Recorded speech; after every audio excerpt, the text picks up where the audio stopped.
Hello and welcome to another edition of Interview with DJ Nocturna. If you're watching on my YouTube channel, please like, subscribe, and share. It's always appreciated. This morning, or this evening for my guest, he is considered one of Scotland's most gifted songwriters. Folk rock artist called Withered Hand, the project of Dan Willson, who's joining me today. Hey, hi Dan. Hi, Anne. It's good to be here. Thank you. Yeah, thank you for joining me. Like I mentioned, the time difference is so different. I'm drinking my coffee, you're drinking your tea, but we're drinking the same, similar kind of. But welcome to the show, and thank you for joining me. I was mentioning I love your voice and your songwriting, which is really stands out. Now Thank you. you're originally from London, right? From near London, yeah. Yeah, I say London because it's it's easier. But I'm from a small town about 40 miles north of London. That's where I grew up until I was a teenager. Oh, And I've been living in Scotland for about 20. I moved up to Scotland in 1996.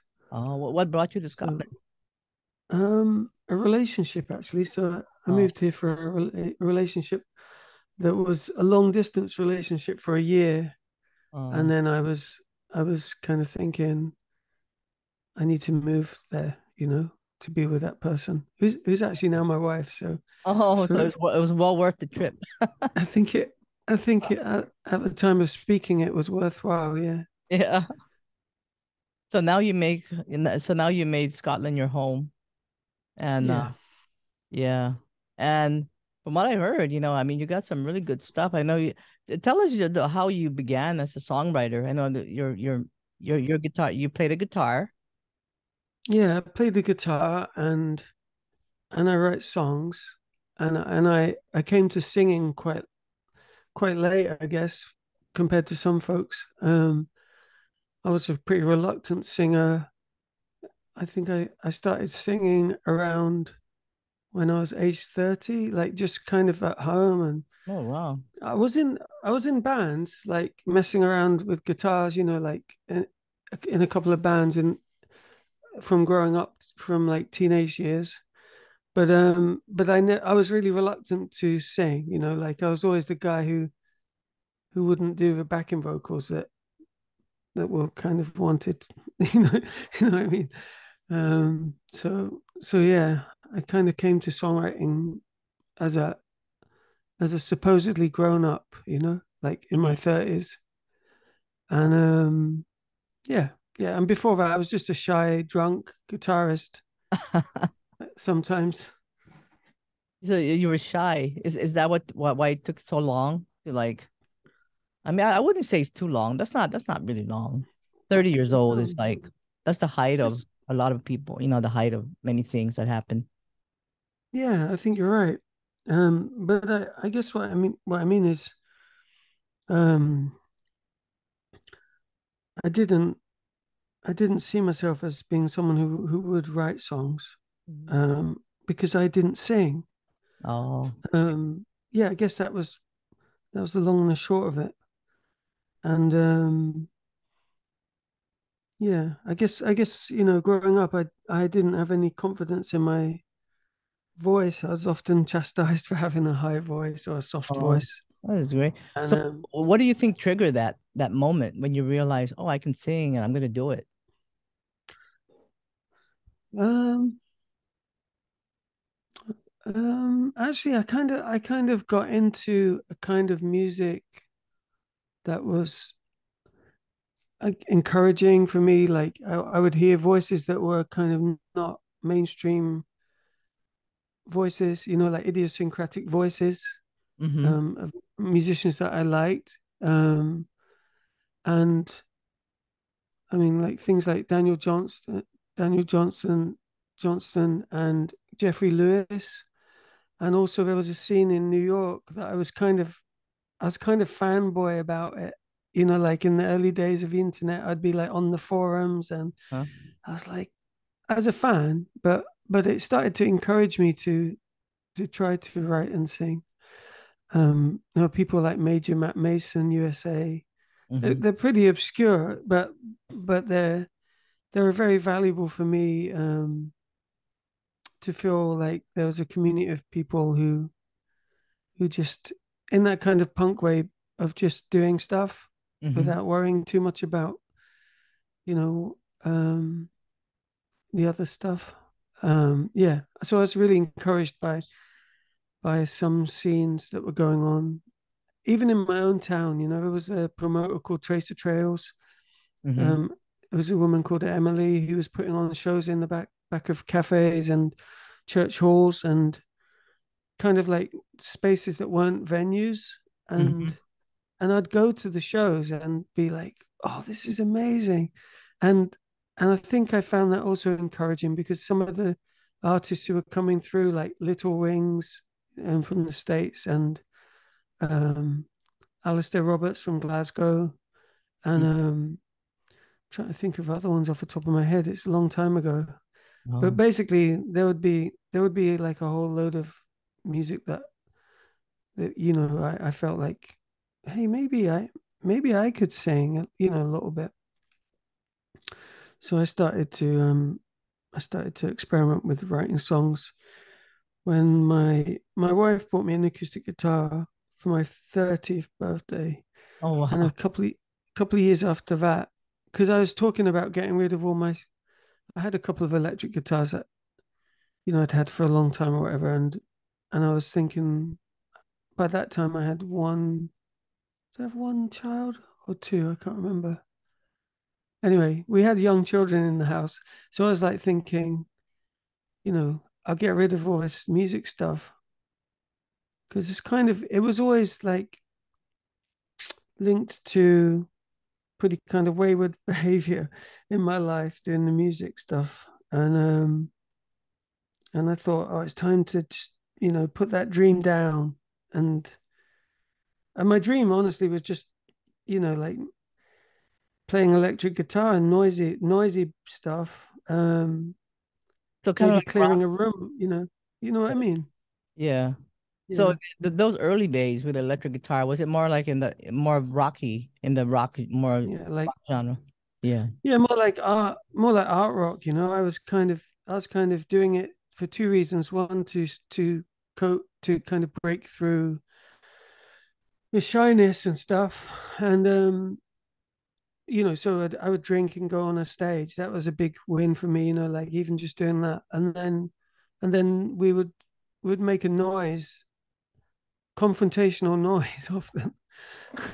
And that was enough. Um, and I thought, oh, I need to put this down because it's not really it's not really conducive to the way that my life has gone with Oh having yeah. children and Yeah. It's kind of like a stuff change like in that. direction at that point.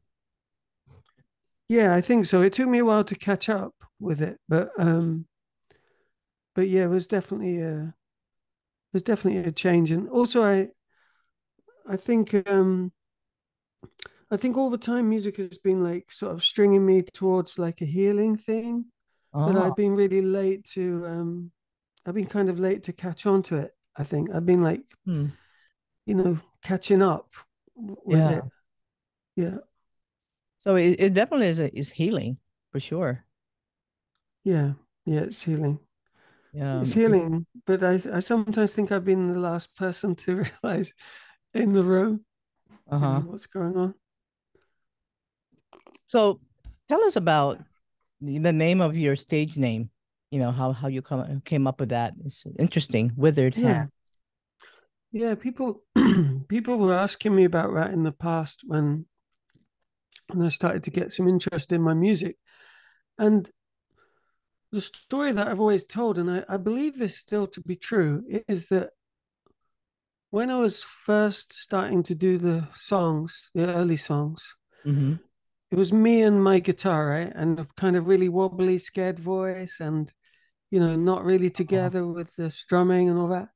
And I thought it would be really cool to have like a name that confounded expectations. So if you had a name that was like, you know, like uh, like a kind of rock name, that would be good because it would be like, oh, who's this little dweeby guy singing? but later on, I've come to realize that it had like a scriptural kind of resonance Uh-huh. with like a kind of like it's kind of it bothered me for a long time that I would kind of like sometimes get these kind of I'd put in the name with it hand to check something about something online, and there'd be like loads of Bible stuff, and I'd be like, what is this? You know? And I actually think that's kind of funny now because when I was younger, I was really anti, I'd say like I was anti Christian, anti Christ, anti lots of stuff to do with spiritual um wisdom, I guess. And I was quite damaged from my own journey through my family of origin and my growing up in a particular faith tradition, which was the Jehovah's Witnesses, and I just really went like full tilt against anything like that. So it used to really bug me, you know. I was like, why is all this stuff associated with that name? And now I think, aha, okay, nice one, you know. It's a great. I mean, it definitely triggers. I mean, when I saw it, I'm like, oh, interesting. You know? Well, did you think, oh, that must be a heavy metal band, right? No, not at all. Hmm. Well, that's interesting to me. In fact, I listened to it because I was interested. I didn't think I'm heavy metal at all. I did. Hmm. I the first thing that hit my I'm a little intuitive, so I can feel I can feel the passion in the name. The artist is Hmm. definitely passionate, and it Okay. accentuates love, in my opinion. Okay. Yeah. That's really interesting to me because you know when you like I feel like my whole journey as an artist has been thinking I'm doing one thing, but actually I'm doing something completely different. And other people can see it and I can't. Or I start to now, but you know, I so mean, it's interesting. do you feel you're in the right path or what you're doing right now?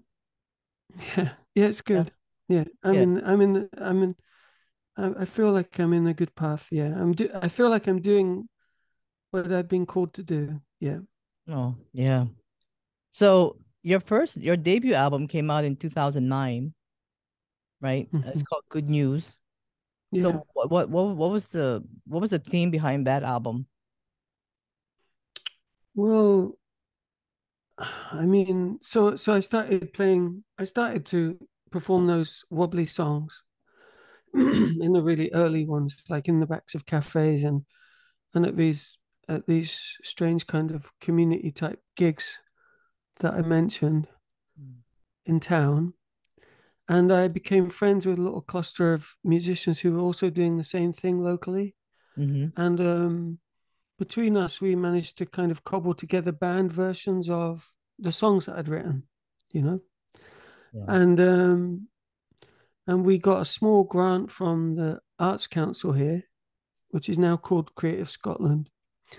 And I was pretty surprised to get that at the time, but we got it. And around the same time as that, I think I remember MySpace days. Oh yeah, yeah. Yeah, right. So so I was tinkering around on MySpace, and I had some of I call them demos, but I was just singing into the top of my computer really, and I put them on MySpace, and I got a message from Kramer, who was like a musician and producer who I recognized from my kind of musical obsessions as a teenager and all through my life, and I recognized who Kramer. I knew who Kramer was. He was a producer who worked a lot with Lowe and um, Jad Fair and Daniel Johnston, and I knew his work, and I thought at first it was spam, like because you remember on MySpace you'd get weird messages sometimes, Yeah. but when I replied to it, it wasn't spam. He was Oh, yeah. he was kind of casting his eye on. on the Scottish music scene because he was coming over to do some work here, and he'd somehow stumbled across my weird little demos and heard something, and that helped me to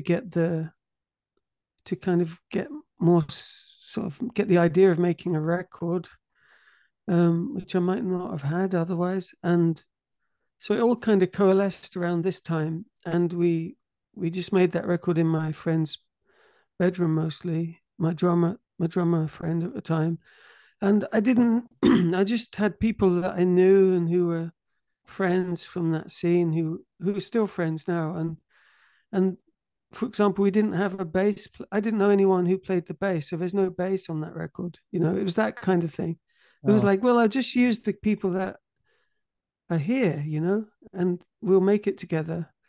And yeah, did so it's a slightly strange record, and I think Kramer did the best he could do with what we sent him to make it into a record, that would endure.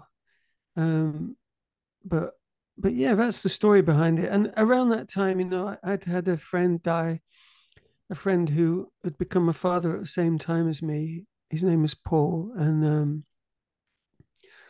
that really affected me. And I think I saw him as someone who did stuff. He didn't just talk about it or dream about it. He at least for a while in my life, he seemed like the guy who actually did stuff instead of just dreaming about it. And so I think that really had an impact on me in terms of, breaking one layer of it just broke one layer of resistance to doing something what I might be, Mm. meant to be doing instead of this comes up still, I still think about painting a lot, right? Painting pictures. Oh yeah. So you're an I artist have so now? I need that layer stripped off next. Oh, wow. Yeah, Well, that's the story behind Good News anyway. and then your second album came about in 20 well, I don't know when New Gods came on, but I know it was Okay, hang on, nominated for the let's think. Scottish Album of the Year. It got the Scottish Album of the Year, right? Yeah, in the Herald, in the yeah, in the Herald newspaper, it was kind of a surprise. There was a lot of good music comes out of Scotland. Every year Yeah. it's a kind of packed field of great music, and it was quite a surprise that was kind of highlighted as a special album that year. It was 2014. It was 2014 that one, and yeah, again, like 10 years almost between the albums. It's Yeah, kind yeah. of And then now, so now you in 2023, you just released your latest album, which is it's called How to Love. And I love the title. It was released on yeah. Reveal Records. So Thanks. what were you doing in between? I know there was some time, there was a gap there from 2014 to 2023. Yeah, and there was another gap like that. Yeah. Not quite as yeah. There's another gap like that between Mm. 2009 and then Good News was re-released in the States in 2011, which kind of gave me a bit of a it just kind of kept the ball rolling for a while, and then in 2014 I managed to make another album called New Gods Hmm. with my my friendship group had kind of coalesced into a band of sorts by then. Um, and then I've made yeah, and then I've made the recent record, and it's just come out this year. Yeah. I made it last year. It was a little bit of a palaver because we got sick like consecutively in the middle of recording, and it kind of took a long time to Oh, yeah, yeah. for the sessions, but it actually was a blessing in disguise because it meant we had more time to think about some of what we were doing, and I made a few decisions that if we'd have been in a big rush to do it in a couple of weeks, like I thought we were going to be, it probably turned out for the best. But at the time, it was like, oh, is this ever going to get finished recording? Yeah, yeah. Um, So yeah. what is the theme of this new album? The theme of this new album is probably reflects the last Well, it reflects the last 10 years of my life, like since New Gods. And 4 years ago, I started to like my life was getting more and more kind of dark, and my mental health was kind of really, I was really struggling with it. Like in the broadest way of painting it, I would say addiction and depression, and a kind of realize it a very slow realization um that I like my brother, he had a long history of like these similar problems, and he died um 3 years ago, and Oh, I'm sorry. then 4 years ago my friend Scott died. um Scott Hutchison, he was in the band called Frightened Rabbit, and they were like big in the States and quite, big elsewhere as well, big in Scotland. And those things actually were against the backdrop of my own deteriorating well-being. And I think I'd been running on empty for a long, long time, in terms of how I was living, Yeah, and that's and why and how I and was that's why medicating you said, myself. yeah, and that's why you said that music is healing. Well, it's interesting because if there was one thing that I could point to there's a couple of things that I can point to in my life. One is my relationships with my loved ones, Hmm. and the other one is the music. And these two things I feel like they've been constantly had healing potential. Oh yeah, yeah, And, but that. I have a tendency to isolate in the past, a really kind of habitual isolator. And I notice it in myself, even in small ways. I notice it constantly. If there's a crowd of people, I'll stand somewhere else, or I'm Yeah, it's something I think I really have to. I think I'm really leaning into it, but it's yeah. been so basically I went into recovery fellowship like 4 years ago, 3.5 years ago, something like this. And this record, I think, it really just comes from coming back to life, really. Yeah, no, Yeah. they're beautiful. I mean, the songwriting, you said this came about like that whole 2022, right? For this album. Yeah, it just flowed. Yeah, so yeah, the songs started coming just before lockdown, when these songs really coalesced Mm. around. I started to know that something was wrong with me, like admit it. Around the time of we had like a 10-year celebration of like my music, and we had like 3 dates in a row in a nice place in this Edinburgh, the city where I live. And had a a big shindig with like, three sold out nights and brass and strings and everything.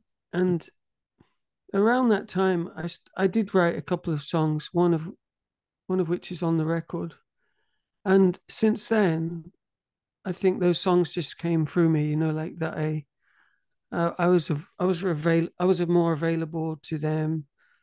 I I guess I started believing again, and the songs came, and Mm. actually more songs have come like since then, and I'm working on a second album now. I'm actually, Oh, this weekend is a break of in the middle of recording, so I'm halfway through recording an album, a collaborative album with a friend, the English singer songwriter Kathryn Williams. And so it's been a strange time, having gone from being flatlining mm-hmm. to to being like kind of, yeah, like busy, busier than I've ever been, I guess, in So, terms of songs. what was the first song that you wrote for this album, for this latest album here? Latest album Uh, called How to Love. how to Love. Okay, so let me think. So I wrote two songs Mm-hmm. during that um during that time that I mentioned when we were having these 10-year anniversary gigs. Yeah. And around that time, there's part of me always thinking maybe the 10-year anniversary is it, and I'll just forget this and do something else, because it's constantly rattling around a lot of creative people's minds, I think, especially when they're kind of scraping by, in virtual obscurity or whatever. Mm. And around that time, I wrote two songs. I wrote one called Half the Man, which isn't on the record, but might come out later on an EP. Oh, okay. And I wrote Serenity Prayer, which I felt really weird about because it was kind of more, I don't know, it was more, it's more like something you could actually play in a sacred space, instead of in the sticky floored bar. Um, so that I was kind Oh, of yeah. surprised that that made it onto the record. I, but but it but that it was joined by lots of I guess lots of kin, in the other songs. Mm-hmm. Well, Yeah. what about How to Love? Can you tell us about that? Beautiful song. Yeah, okay, so that's that's a song that secretly is written to my sponsor. And he would sometimes tell me, he would talk in very spiritual terms to me. And I was very resistant, particularly early on. And he would say to me, listen to the spirit, right? And I would be like, that's not good. Don't say that to Oh, me. And then I would say, reframe it in my own way to like, I can hear my conscience, oh. Now I'm not drowning out with all the stuff I used to be doing. Oh, so I understand now what, because I was reading something about surrendering. Hmm. Is that somehow connected to the you when you surrender, you release Yeah, you release that and you just let it go with the flow and then yeah, yeah. So exactly. And then also I realized that my there are people in my lives who have always been secretly showing me how to love. And I have often just looked right past them, mm, I haven't seen it. And I would be more likely to like have judgments or criticisms about people, even dear friends and loved ones and family, and look right. right past the gift, you know? Yeah, I guess families and people close are the ones that's mostly I mean they trigger it, right? More so. Yeah, yeah, for sure. Yeah. But I think that's where the, what do we call rubber hits the road? That's where the rubber meets the road. Because it's, it's easy to sit on a cushion and bliss out. But when you're in traffic and someone cuts in front of you, that's where the real work is, you know? Yeah. So So that's yeah, I want to mention I love some of the lyrics here you wrote on where is that song? I think it's called no here, this one, Feeling. It's a beautiful song. Feelings. It's from the How to Love album. And you did yeah, hear something, My Appetite, Anesthesis, Love. Am I pronouncing that right? yeah. Anesthetizes. Can you tell us about that? So that numbs. So when Like anesthesia. like Yeah. yeah, anesthesia. Yeah. So it numbs.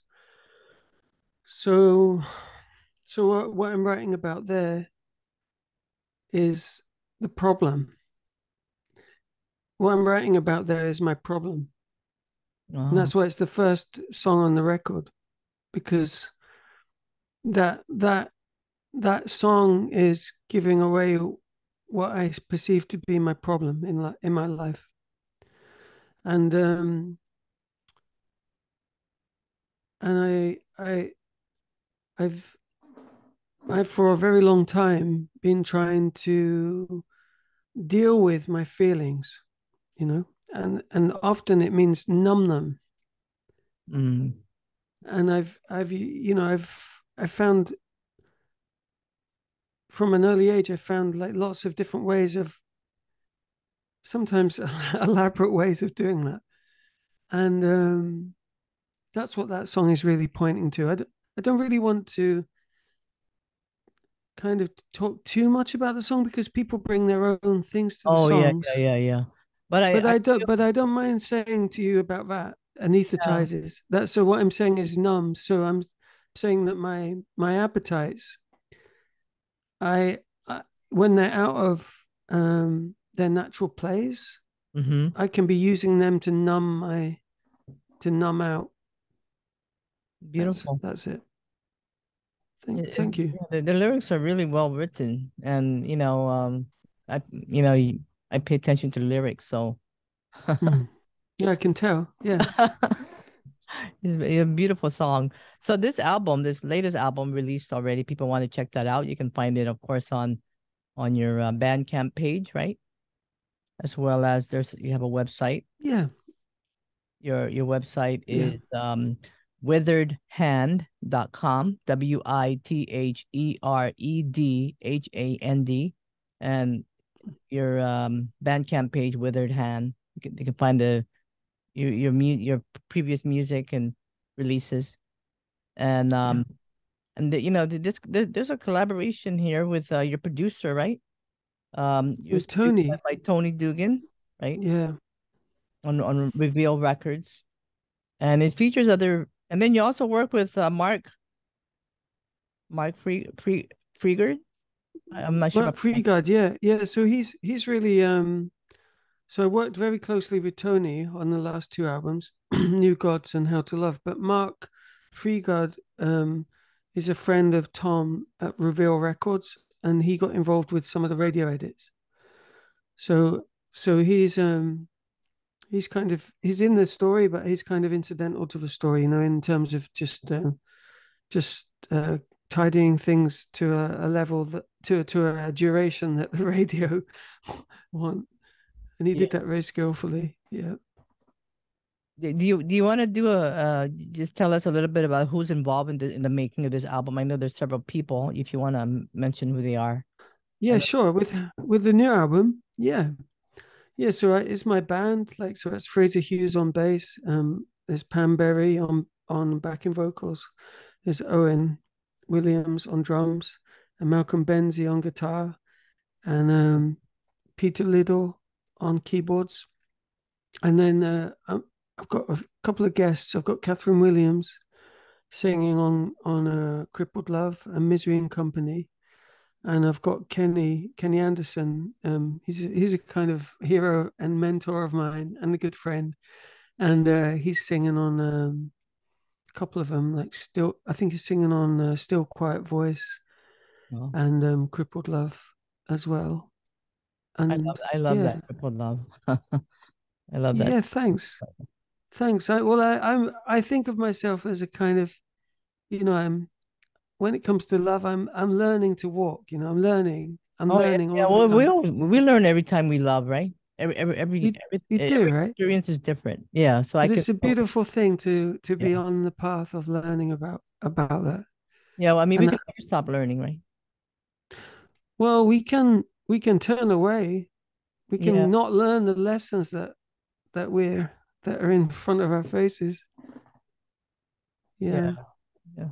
That's But true. I like to say to you about the people that have shown me how to love is if anyone is listening to this and they've been a fan of my music and they've spoken to me, you know, like after a show or like incidentally, or they've messaged me about the things that are happening in their lives, which has happened quite a lot, you know, like those people have shown me a lot about this, you know, Yeah, they really have.